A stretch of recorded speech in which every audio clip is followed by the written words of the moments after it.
Bienvenue dans cette minute utile du musicien. Aujourd'hui, j'aimerais vous, mettre l'accent sur un truc, c'est que votre position, elle est importante.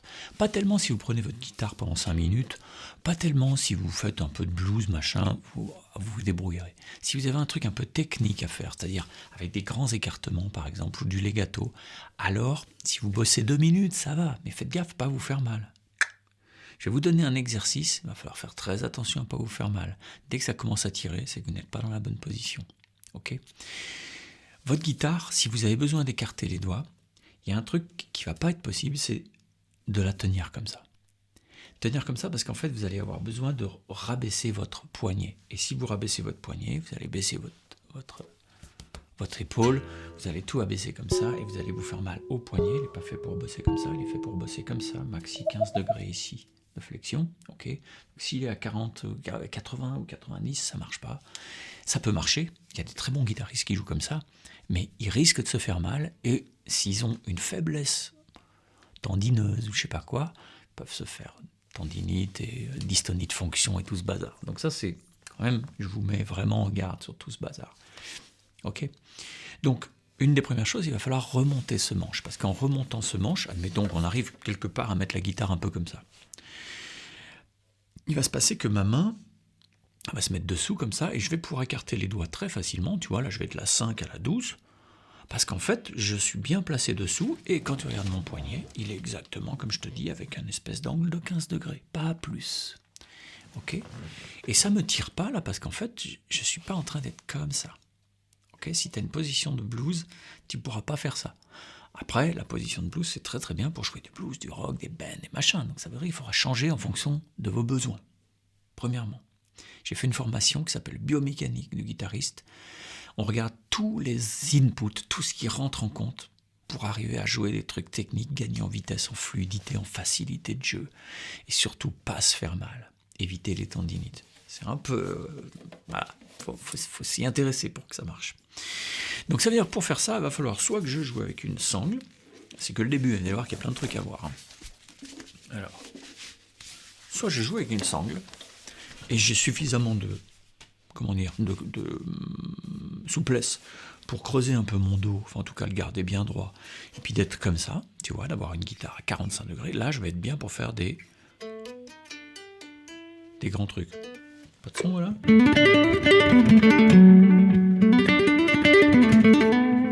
Ok, voilà, j'ai un peu de son. C'est pas du gros son, mais c'est du petit son. Comme ça, et le legato, c'est plus dur en son clair. Hein, donc c'est bon pour la santé. Le truc, c'est qu'après, l'autre truc, c'est qu'une fois que tu as mis ta guitare comme ça, soit tu es sanglé, d'accord, mais il te faut une bonne sangle, pas une sangle comme ça, il te faut une sangle bien large, et puis éventuellement avec de l'anti-dérapant en dessous, qui va te tenir ta guitare un peu ici sur ton épaule aussi, qui va éviter de... Ok, ça va dépendre de l'équilibre aussi de ta guitare. Ici, moi, ça la cale un peu bien, puis c'est mon doigt mon bras commence à qui finit de la caler. Il y a un autre truc, c'est que souvent, vous avez du mal à avoir une bonne souplesse, parce que vous n'êtes pas jeune comme moi. Et du coup, moi, j'arrive à bien écarter les jambes comme ça pour bien que ma guitare soit entre les deux.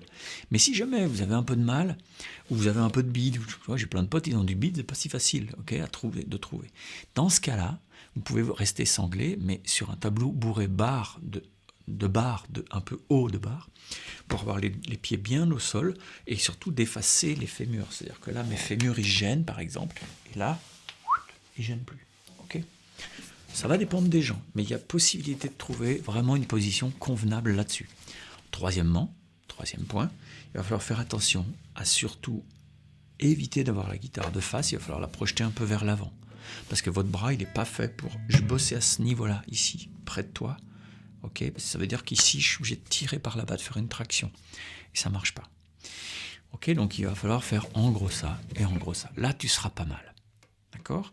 Maintenant, si ta guitare n'est pas comme ça quand tu sangles, parce que tu n'arrives pas, tu n'es pas assez souple, ça veut dire qu'il va falloir choisir entre ça, qui est extrêmement mauvais. Moi-même, je joue très souvent comme ça, mais ça dépend combien de temps, tu vois. Et puis ça, en position classique, souvent on me dit la position classique, elle est mieux. Pour moi, c'est très mauvais ça. Position classique, le manche il est beaucoup plus haut. Et en classique, ils mettent un repose-pied. Alors tu vas t'acheter un repose-pied, tout ça, tu vas dire super. Et puis au bout de 10 jours, même pas, tu vas avoir le dos défoncé. Ça peut très bien marcher toute ta vie, hein, ça dépend de tes faiblesses. Hein.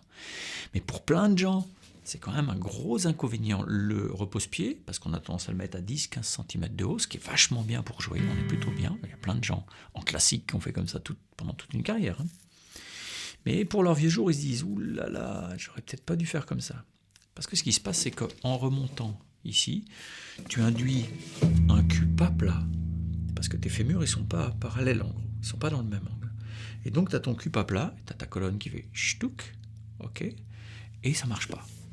À terme, ça marche pas. La seule possibilité de jouer avec un truc qui va te tenir ta guitare comme ça, c'est d'avoir un appareil qui va se placer entre ta cuisse ici et ta guitare.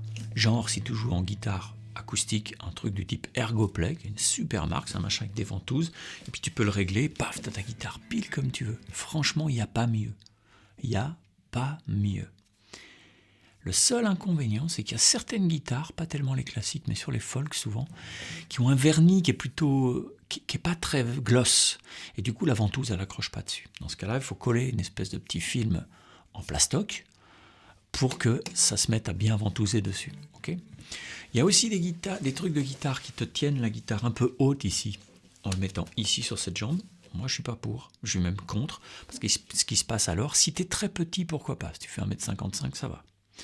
Mais si tu es grand comme moi je fais presque 1m90, ce qui va se passer, c'est que ici, ça va monter ma guitare et ça va me faire trop couder ce coude, trop fléchir ce coude. Et mes muscles de ma main droite, là, ok, qui sont dans l'avant-bras en grande partie, pas seulement, ils sont pas faits pour marcher avec ça tendu. Et très souvent, tu peux même t'abîmer un peu le coude. Ça m'est arrivé jeune parce que je jouais très haut pour pouvoir faire des choses techniques ici. Je jouais vraiment avec la guitare sous le menton. Ici, c'est top. Mais pour ici, c'est trop fléchi.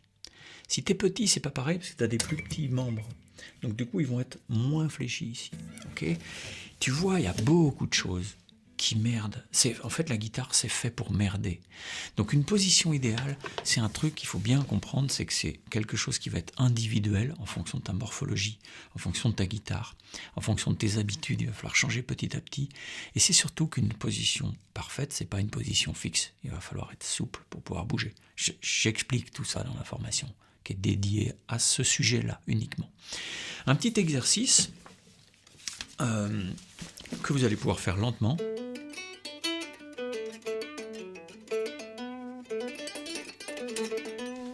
Voilà, par exemple.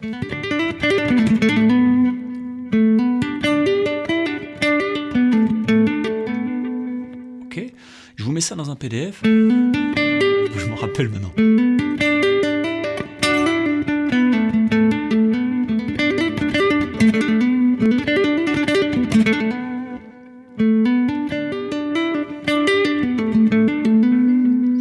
Là, tu es obligé d'avoir une bonne position parce que sinon tu le fais 3 fois, tu as mal partout. Tu commences à avoir mal ici, tu commences à avoir mal ici, tu commences à avoir mal ici, tu commences à avoir mal partout.